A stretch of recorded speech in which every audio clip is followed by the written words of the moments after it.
In this lecture and the next couple of lectures, we're going to talk about OWASP Top 10. OWASP, or Open Web Application Security Project, releases a top 10 every 4 years. The project is open to the public, so if you have some sort of relevant background, well then you can be part of it. And there are hundreds and hundreds of volunteers that every 4 years go through a huge process to determine what they think are the top 10 vulnerabilities right now.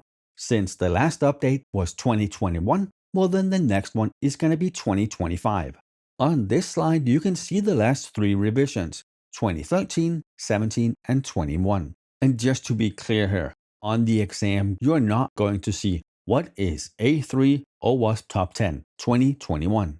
The exam doesn't really care about the top 10 list, but it does care about the attacks. So you might see something that is described, and from the description, you can tell this is an injection attack.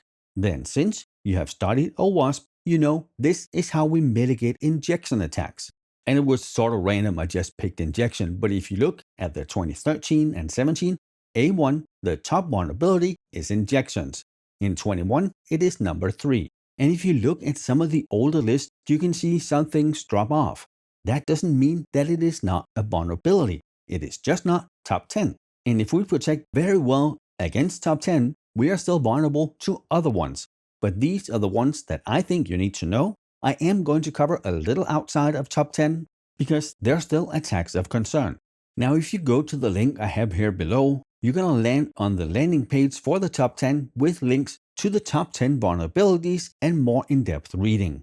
If you look at a specific one, let's say A1, broken access control, then you see something like this. At the top, you have the factors, why is this number 1, then an overview, a description, how we can prevent the attack, and some attack scenarios.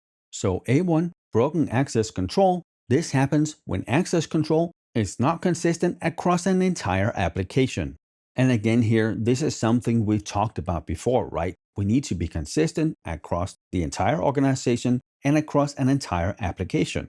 We really need to have that controlled access mechanism where we write the tricky logic once and then we reuse it everywhere to ensure that consistency across the entire application. Now, if we do that right, well then it's both easier to write the code because we can reuse the good code, and it's also easier to audit later. Instead of having 5 or 10 different types of access control code in the same application, we have consistency, which is what we want. And that auditing of the code and the checking is super important, but if we have those 5 different places with access control, it is going to be almost impossible to manage because users come into the application from different paths using different access control, and if we want to fix it, we need to fix it in all the places, which probably we won't. And while a user accessing this and not having proper access control is maybe bad, if it is an admin, well then that is much, much worse. And it's something we do normally, right? We have the ability to manage users, we have the ability to manage content, but if our access is the same poor access control that the application has, well, then our accounts and the application are obviously vulnerable. So what do we do to fix this? Well, we have deny by default. We limit the user's rights within the application. We use role-based access control, strong passwords, multi-factor authentication. Then we log all access control failures.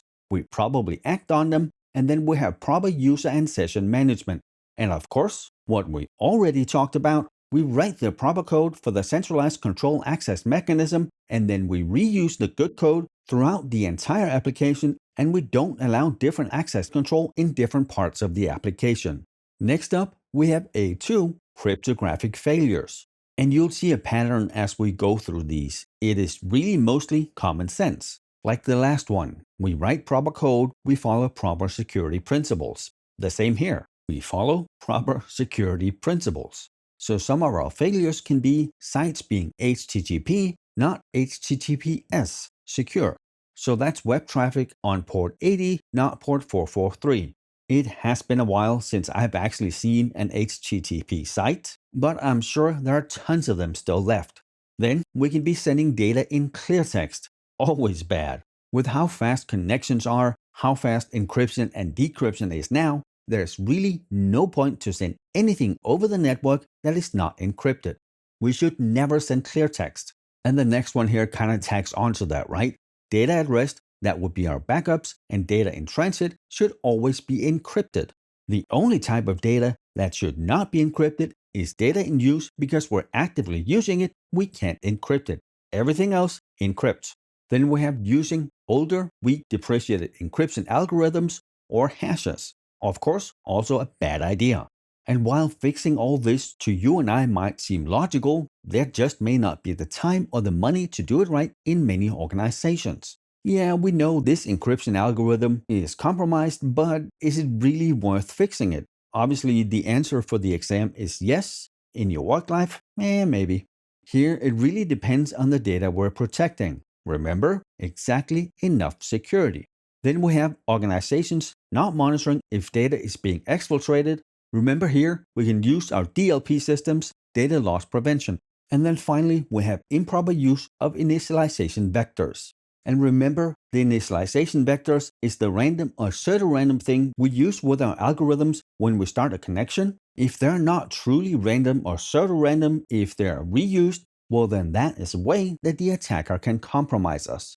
And then really that list we just had with all the stuff that's wrong, well that's what we can do to fix it, right? We make sure that the encryption we use, the hashes and the algorithms is not depreciated. We make sure that all data is identified correctly so we can protect it.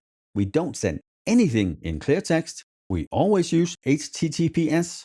We don't cache any responses with sensitive data, and we only store the sensitive data for as long as it is required. And then we probably need to have DLP systems to prevent data exfiltration. And as we go through the list here, you'll see many of the countermeasures will be effective against multiple of the vulnerabilities.